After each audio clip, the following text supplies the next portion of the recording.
नमस्ते दोस्तों, सनातनी वाइब्स में आपका स्वागत है, जहां हम आज आपको लेकर आए हैं भगवान विश्वकर्मा जी के पावन पर्व की ओर। 17 सितंबर को मनाए जाने वाले विश्वकर्मा पूजा का महत्व क्या है और क्यों इसे सृष्टि के महान वास्तुकार का दिन माना जाता है, जानिए हमारे साथ इस खास वीडियो में। विश्वकर्मा पूजा हर साल 17 सितंबर के दिन मनाया जाता है। विश्वकर्मा पूजा का पावन पर्व हर साल उस दिन मनाया जाता है जब सूर्यदेव सिंह राशि से कन्या राशि में प्रवेश करते हैं। पौराणिक कथाओं के अनुसार आज ही के दिन भगवान विश्वकर्मा का जन्म हुआ था। इस दिन भगवान विश्वकर्मा की पूजा करने का विधान है। उनकी कृपा से बिगड़े काम बन जाते हैं, बिजनेस और रोजगार में सफलता प्राप्त होती है। दुनिया के पहले वास्तुकार एवं इंजीनियर कहे जाने वाले विश्वकर्मा जी ने इस सृष्टि की रचना करने में परम पिता ब्रह्मा जी की सहायता की थी। उन्होंने सबसे पहले इस संसार का मानचित्र तैयार किया था। प्राचीन काल में जितनी भी राजधानियां थी, उन सभी का निर्माण विश्वकर्मा जी के द्वारा ही किया गया था। यहाँ तक कि सतयुग का स्वर्गलोक, त्रेतायुग की लंका, द्वापर की द्वारिका और कलयुग का हस्तिनापुर सभी विश्वकर्मा जी के द्वारा ही रचित थे। सुदामापुरी की रचना के बारे में भी यह कहा जाता है कि उसके निर्माता भी विश्वकर्मा जी ही थे। इससे यह पता चलता है कि धन धान्य की अभिलाषा करने वालों को भगवान विश्वकर्मा की पूजा अवश्य करनी चाहिए। विश्वकर्मा जी को देवताओं के शिल्पी के रूप में विशिष्ट स्थान प्राप्त है। भगवान विश्वकर्मा की एक पौराणिक कथा के अनुसार प्राचीन काल में काशी में रहने वाला एक रथकार अपनी पत्नी के साथ रहता था।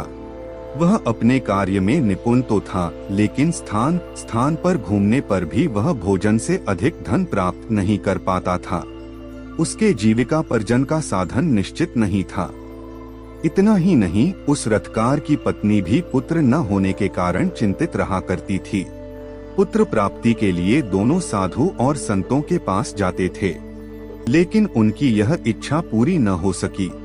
तब एक पड़ोसी ब्राह्मण ने रथकार से कहा, तुम दोनों भगवान विश्वकर्मा की शरण में जाओ। तुम्हारी सभी इच्छाएं अवश्य ही पूरी होंगी और अमावस्या तिथि को व्रत कर भगवान विश्वकर्मा का महत्व सुनो। इसके बाद अमावस्या को रथकार की पत्नी ने भगवान विश्वकर्मा की पूजा की, जिससे उसे धन धान्य और पुत्र रत्न की प्राप्ति हुई और वह सुखी जीवन व्यतीत करने लगे। पौराणिक कथा के अनुसार जब सृष्टि का निर्माण हो रहा था, तो वहां सर्वप्रथम भगवान नारायण यानी साक्षात भगवान विष्णु सागर में शेषशय्या पर प्रकट हुए। भगवान विष्णु के प्रकट होने के बाद उनकी नाभि कमल से चतुर्मुख भगवान ब्रह्मा दृष्टिगोचर हो गए थे। ब्रह्मा के पुत्र धर्म और धर्म के पुत्र वासुदेव थे। धार्मिक मान्यताओं के अनुसार वस्तु से उत्पन्न वास्तु सातवें पुत्र थे, जो शिल्पशास्त्र में बहुत ही बुद्धिमान थे। वासुदेव की पत्नी अंगिरसी ने भगवान विश्वकर्मा को जन्म दिया। आगे चलकर अपने पिता के तरह ही भगवान विश्वकर्मा भी वास्तुकला के अद्वितीय आचार्य बने।